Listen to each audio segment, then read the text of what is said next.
Hello and welcome back! Daylight saving is, once again, as always, kicking the crap out of me. I have such a terrible sleep schedule. But that's not what we're here to talk about today. Today, we are here to talk about the outbreak of measles in Philadelphia in the early 90s. So I believe last time I mentioned that this whole outbreak started in like the end of 1991, I want to say. It was either like winter 1990 or winter 1991. And a teenager who had, I believe, visited overseas and had been exposed to the measles virus came back and attended a concert by REM. I'm pretty sure it's REM and not REO Speedwagon, at the Spectrum, which is some sort of venue in Philadelphia. And because of that, so measles, what do we know about measles? So measles is a virus. It's caused by a virus.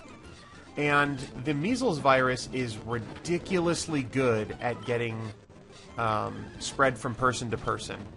It's spread, it can be airborne.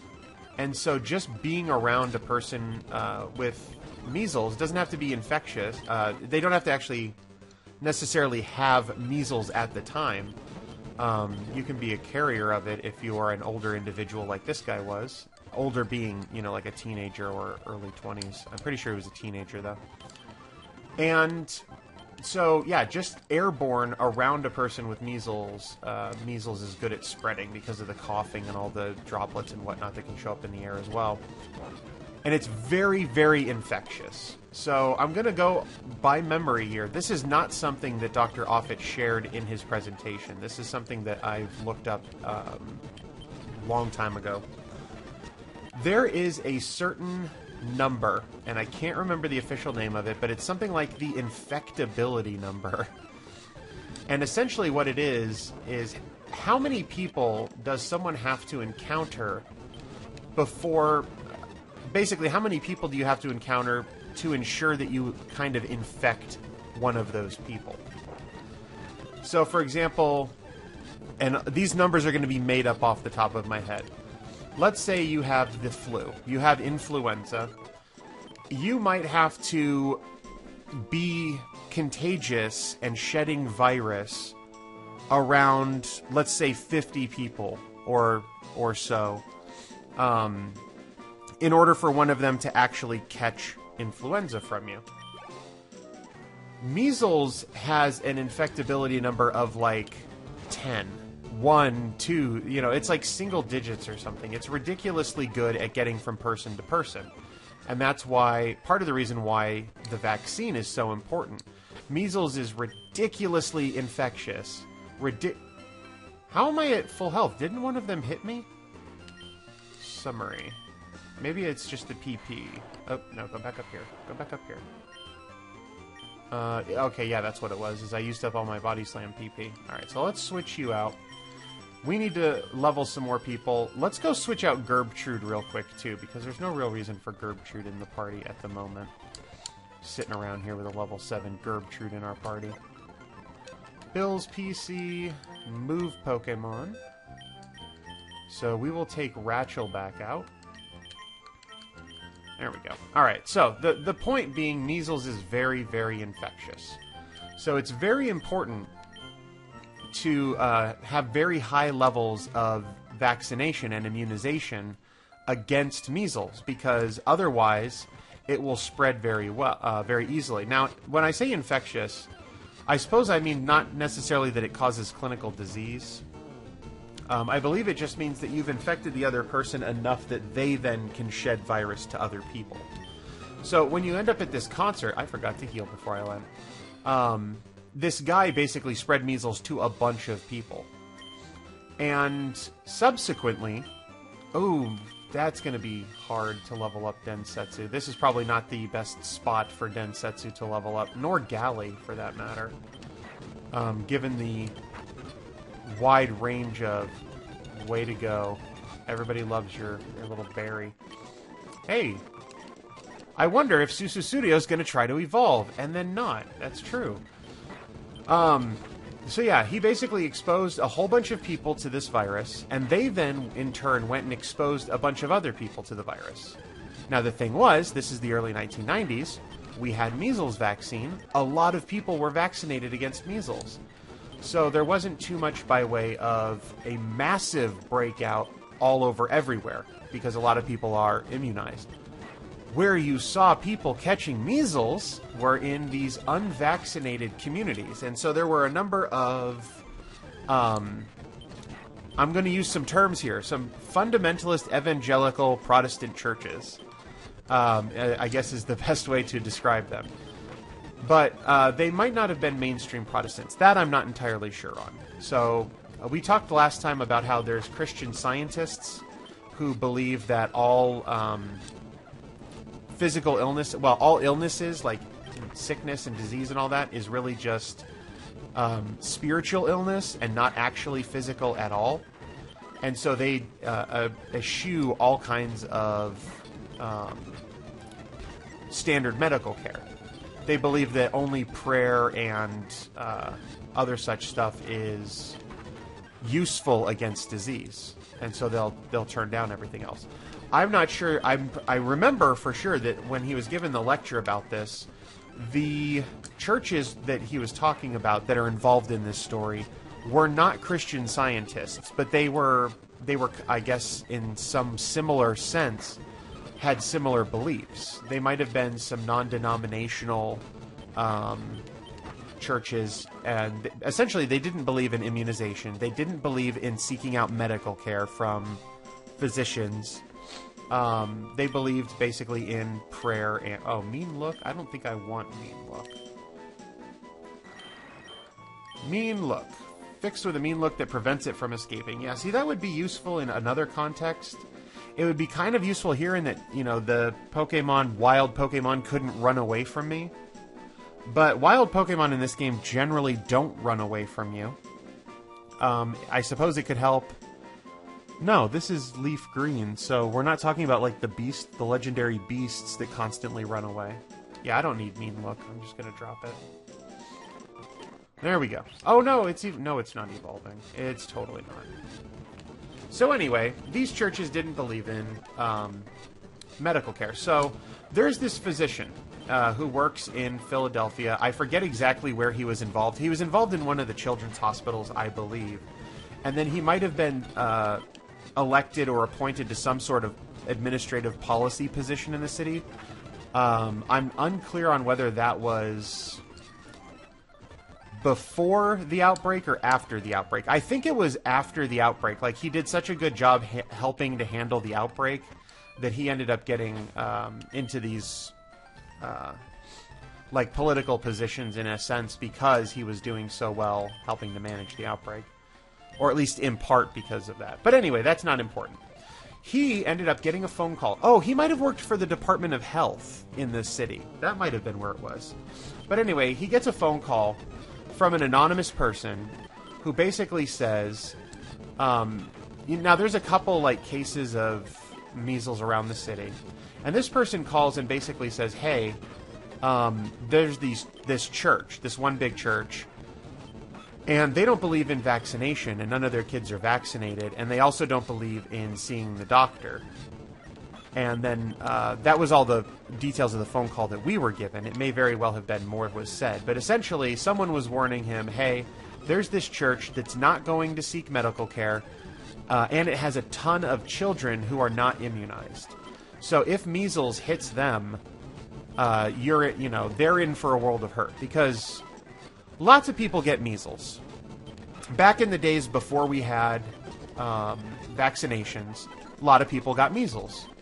And a lot of people recovered from the measles without serious complication. But a lot of people died from the measles. And a lot of people developed serious chronic medical conditions from the measles. And there's actually a medical condition that can occur after you have the measles, like 15 to 20 years after you have the measles, where it causes tremendous amounts of inflammation and pressure in the brain I'm trying to remember exactly what it's called, but it's a spontaneous panencephalitis. There's a specific term for it, and I'm not remembering it, which makes me feel really bad. But I am exceptionally tired, and I do have a headache today. So, anyway, there's a number of complications that can occur from the measles, and we have a vaccine that prevents the measles. And so, back in the day, they didn't have this vaccine. A number of people died. I think there were... Let's just say there was 1 million cases of measles in the United States every year, and that might be a little bit high, but it's hundreds of thousands of cases of measles. And hundreds of people who caught measles, which are mostly children, infants and toddlers especially, who developed a pneumonia or other complication from the measles that kills them. Then we got... the measles vaccination. And after that, the number of measles cases dropped ridiculously low. And the number of measles deaths dropped to, like, the single digits. And that's where it had stayed. And what happens because of that, because vaccines, some vaccines, like the measles vaccine, are so effective, people actually don't remember what it's like before we had the measles vaccine. They don't remember how many people were sick. They don't remember how many children died. And so then they end up thinking that they don't need the vaccines anymore because nobody has the measles anymore. And so I'm not going to catch it. So why would I, give a vaccine to the kid? Well, the point is, the measles is still around. And the fact, like in this Philadelphia case, that someone went to a concert and spread measles to hundreds of people at that concert, and yet the point of this story that we're going to get to is that the big outbreaks that occurred happened in the unimmunized population. There were some people who had gotten the immunization who ended up having measles as a consequence of this, but they were a very small number of people compared to the unimmunized population, which was a very large number of people. So the guy gets this phone call that is a very, very nice level up, Bird Brains. That is wonderful. And so he goes and tries to check up on the kids. And the parents aren't interested in having any physicians or any of that come in and check up on the kids. So then one or more of these children, I believe there were, I think it was 2 or 3 cases of infants ended up dying in this community. And so this guy ends up getting a court order from a judge, basically a warrant in essence, where he is then allowed to go into these people's houses and make not a physical inspection, just a visual inspection of the children. So he's able to go in and make sure, is this kid alive? Are they well? Are they sick? There's this huge outbreak. Children have died already in the community from measles, but there are a lot more cases of measles happening at the same time. So he gets the order to go in and make a visual inspection. And he makes a visual inspection. And then they start having phone calls. So, like, he'll call families to check up on the children when they're not showing up at school or something like that. Make sure that they're doing well. If there's a kid who's known to have measles, he gives them a call every day or every other day or however often he's able to make sure that the kid's, still alive and doing well.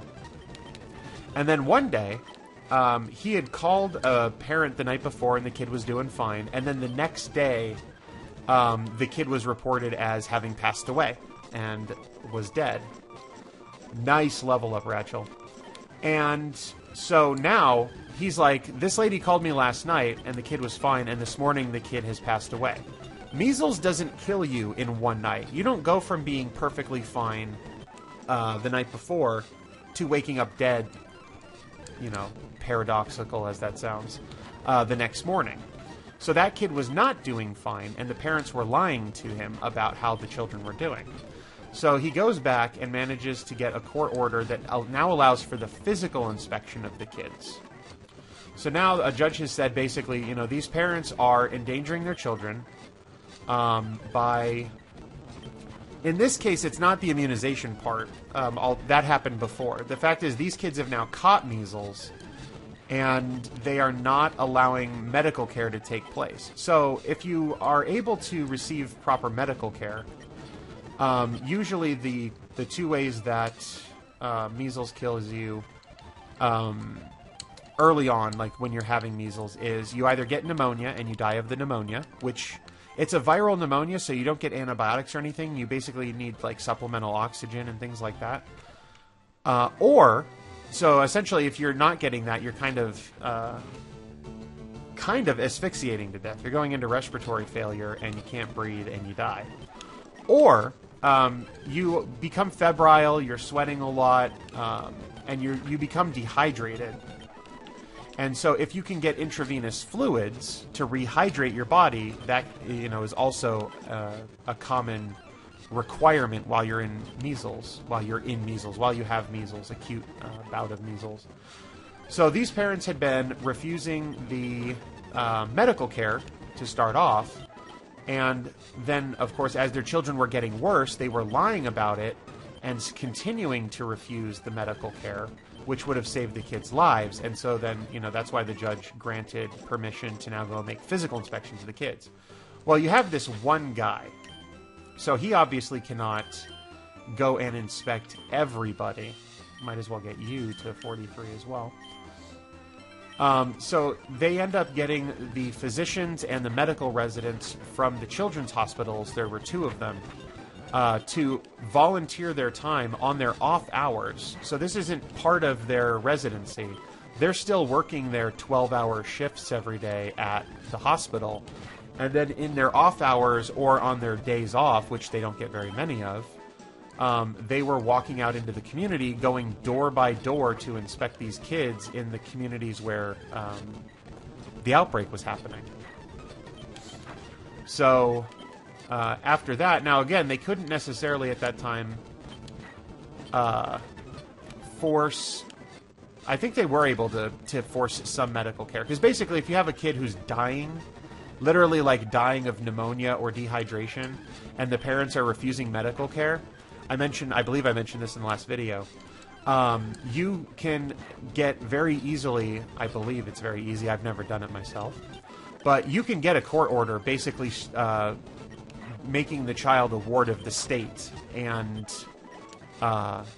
thereby, now the state is the caregiver and decision maker for the child, and then give them the medical care they need. The parents are not able to refuse life-saving medical care in that sense. The quote I believe I used last time, which comes from a Supreme Court case, was that parents are free to parents are not free to make martyrs of their children. So just because it violates the parents' beliefs doesn't mean that they're free to then impose those upon the child to the point of death. So then they start taking care of these kids, but the problem is there's still an outbreak of measles, and there's still tons of unimmunized children in these communities who have not yet caught the measles. Because, the parents, in this whole time, and I want to stress this because he mentioned it a couple times, is the parents in this case, as these physicians and medical residents and whatnot are coming into their homes and basically taking over their children from them, the parents were very nice the entire time. They weren't rude, ideological. You're not supposed to be leveling up anymore, Susa Studio. They weren't combative. They weren't causing a bunch of problems in that sense. They were very nice people the entire time. It's just they had some sincerely held beliefs, and they weren't willing to compromise them. But they still loved their kids and whatnot, although it is a little bit weird to say that you love your kids and then to lie about them dying in bed, to the physician, but whatever. And so then they get a court order. I believe this is the next step. So there was the visual examination, physical examination. I think the next step was if they got a court order to do compulsory vaccination. So I honestly can't remember if I went over this point in the last one, because I was talking to like multiple people about this talk over the weekend and whatnot. So I've repeated the story a lot of times. We have in America essentially mandatory vaccination. What that means is if you want to go to school in the public school system, you have to get your vaccinations. And essentially, and there was the one court case I'm pretty sure I talked about of the guy in Massachusetts who refused to get a smallpox vaccination during an outbreak of smallpox, and he was fined $5, and he thought that that was against, that was a violation of his rights. And the Supreme Court said, no, it's not. And then later on, there was the girl in San Antonio who thought that it was a violation of her rights to require her to get vaccinations in order to attend a school. And the court, again, said, no, it's not, because you don't have a right to go to that school. If you want to go to that school, which was a state school, you have to follow the same rules as everybody else and get a vaccination. And the important part there is because it was a smallpox vaccination, but it was when there was no smallpox outbreak. So in the middle of an outbreak, there's an argument that says, yeah, the state can impose mandatory vaccination on you or a fine because there's an outbreak and the state has an obligation to protect its citizenry. And one of the ways it does so is by controlling outbreaks of disease. But with the girl, there was no outbreak, and basically the court said, yeah, the state completely has a right to protect its citizenry, and you don't need an outbreak of an infectious disease in order to make the decision that people need to be immunized against that infectious disease, because now you're preventing an outbreak rather than controlling it. So, in this case, they got a court order that allowed them to vaccinate kids who were exposed to the measles. Like, I guess in the same household. If someone's sibling had caught it, they were able to go in and give the vaccine to those kids. Then, the last one, because I'm pretty sure this was 4 court orders. So, visual inspection, physical inspection, compulsory vaccination. Oh yeah, I was going to finish explaining the difference between mandatory and compulsory. Mandatory is basically you need to get a vaccine, otherwise you aren't able to participate in this, or you have to give up this. But it's still a choice. You can, at a sense, you can still choose not to get vaccinated. You don't want to get a vaccine, then you just don't go to that school. You don't want to get a vaccine, then you pay this fine. Compulsory vaccination is when the state steps in and says, you don't even get a choice. This is so important right now that we're just going to vaccinate you. And, by court order. And if you refuse to get your vaccination, we're in a sense, we're going to hold you down and vaccinate you because it's very important. So that's compulsory. You are going to get vaccinated. There are some definite issues around that, and so I'm pretty sure that kind of stuff has gone through the courts before, although the exact cases are not coming to mind. The state finds it abhorrent, of course, when it has to violate your rights, and so when they do something to you against your decision, it has to pass a pretty good muster to do that. But anyway, they got the permission to do the initial compulsory vaccination, and then they went back and got another compulsory vaccination order, and this time it just covers everybody in those communities, all the children in those communities, whether they had someone with measles in their house or not, and that was to prevent further spread. I'm going to end it here, but basically, and I'm going to make up numbers again. At the end of the outbreak, when it was finally controlled in Philadelphia, there were something like, I don't even remember how many cases, 400, 500 cases, maybe more. I might be remembering the numbers wrong. But what they found was like the rate of death in kids who were vaccinated and received medical care if they caught well, first of all, if you were vaccinated, the number of people who caught the measles that were vaccinated was very small compared to the number of people who were not vaccinated. 2, when comparing the rate of death of people who received medical care versus the kids who were not receiving medical care, measles went from a death rate of something like 3 per 1,000, or well, just make up numbers, 3 per 1,000 cases, which sounds too much. And then it was like something 5 to 7 times higher in the unvaccinated, in the people who didn't get the medical care. It raised it up to something like, I wish I could remember the numbers. I wish I had a copy of the slides. That would have been the best thing ever. But anyway, the rate of death was ridiculously increased in the kids who did not get medical care. And those were also the same kids who did not have vaccination. But once they got everybody vaccinated, the measles outbreak went, petered out and went away, because now everybody was, vaccinated, and the measles was much more difficult to spread because everybody was carrying around antibodies to it. Anyway, that's a long story for tonight. We better turn Isis around, because she likes to stand right in the middle of the Pokeball at the end of the video. Until next time, bye-bye.